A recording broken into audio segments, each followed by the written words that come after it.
Hi everyone. In this video, I will be going over self-report measures and brief instruments. Please note that I will have subsequent videos that look specifically at measures for certain issues like depression or anxiety, but this one will be an introduction and is where you should start. All right, so we'll start with some advantages. There's lots of advantages to using a self-report measure in therapy. First, they're brief and easy to complete. Most measures can be completed in less than 15 minutes, so you get a lot of information in a little bit of time.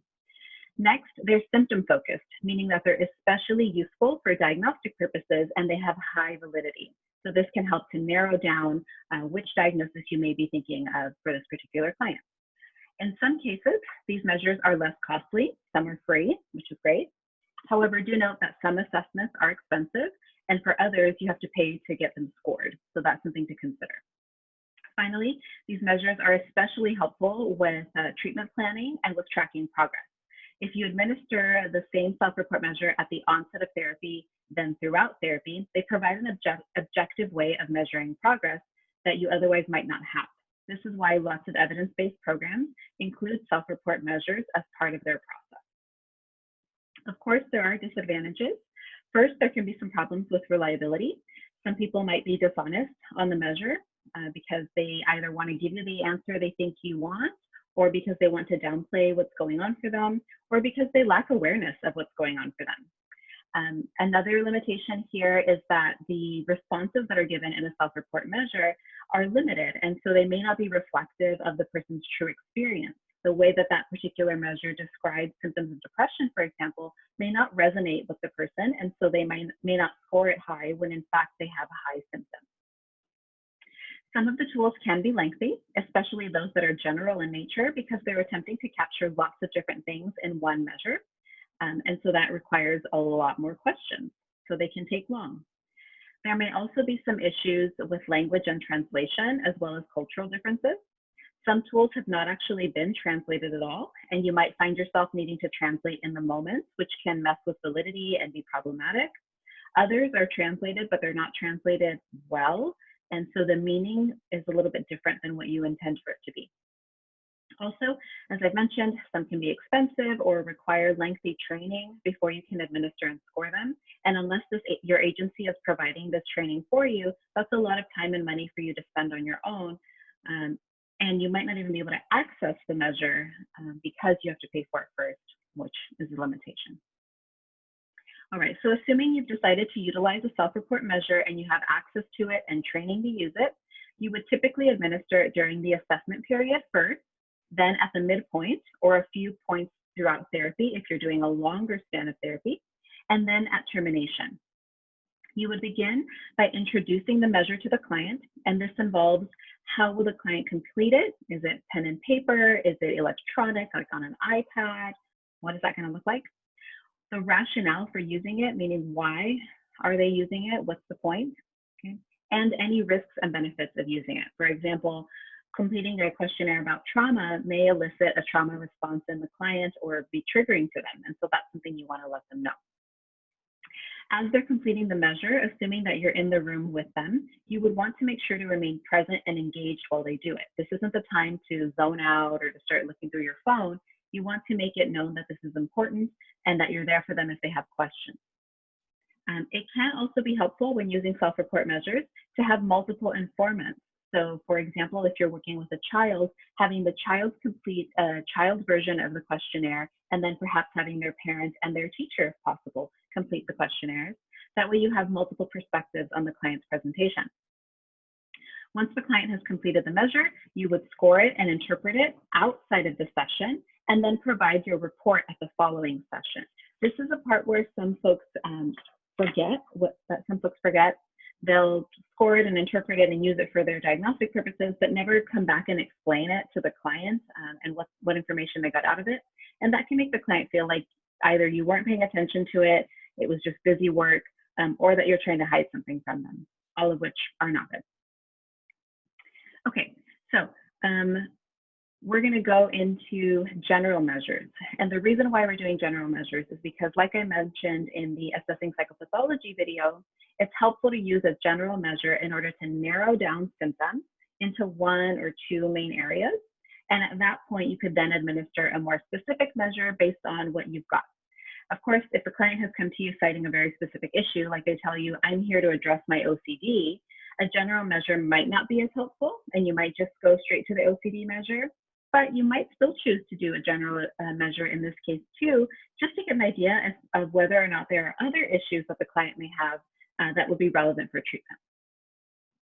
So here's a list of a few general measures. The DSM-5, the first one here, DSM-5 self-rated level 1 cross-cutting symptom measure is the one that I went over in lots of depth in the Assessing Psychopathology lecture, and this one provides you with a brief screening for several different symptom clusters. If you're wanting to revisit that, take a look at the Assessing Psychopathology lecture. I'll be going over the SCL-90-R.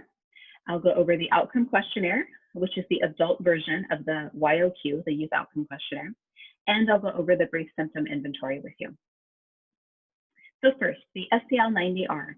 The symptom checklist is a 90-item questionnaire, hence the name, 90. And it basically is assessing the type and severity of several different symptoms that have been experienced or not by the client over a 1-week interval. So it's asking the client to endorse whether or not they've experienced these symptoms in the past week. It does require a 6th grade reading level, and it takes roughly 15 to 20 minutes to complete.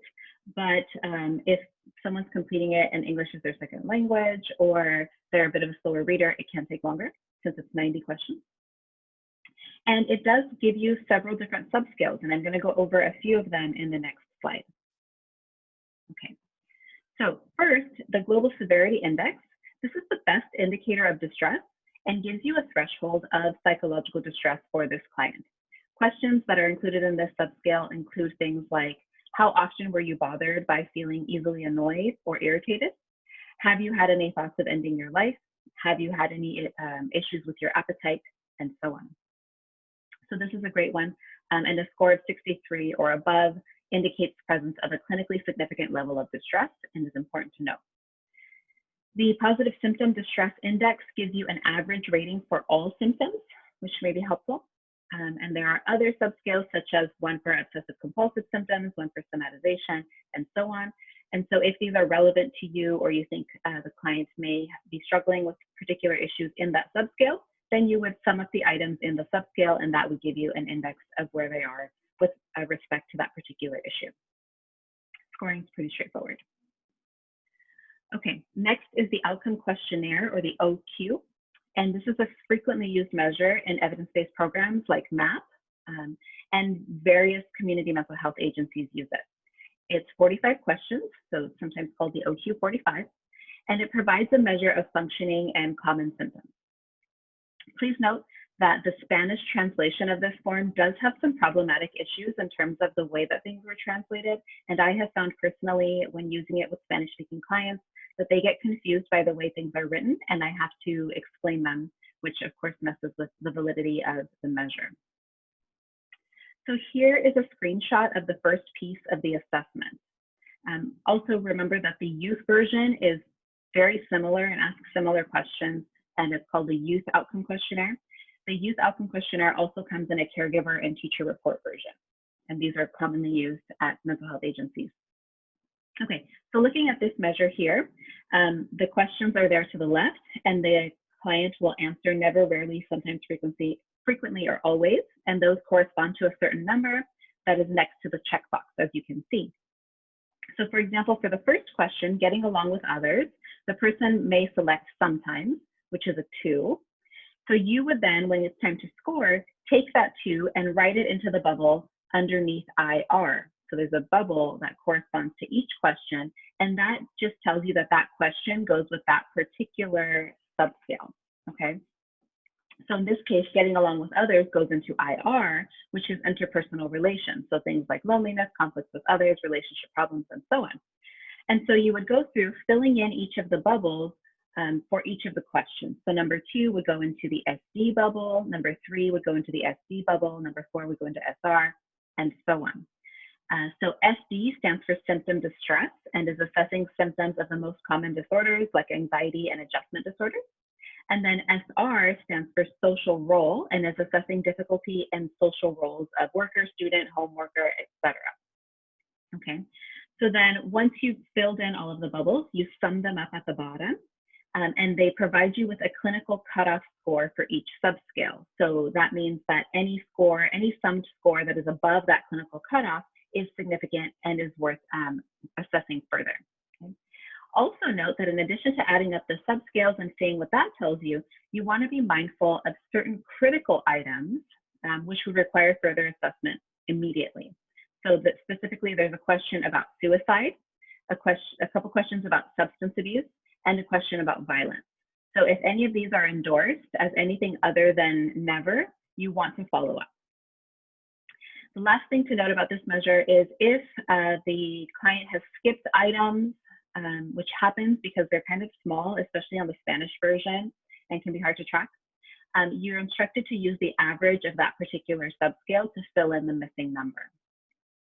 You could also just ask the client if you want. Yeah, so that's the OQ, fairly straightforward, something to get familiar with because you will very much likely use it if you're at any community mental health agency or if you're using evidence-based programs like MAP.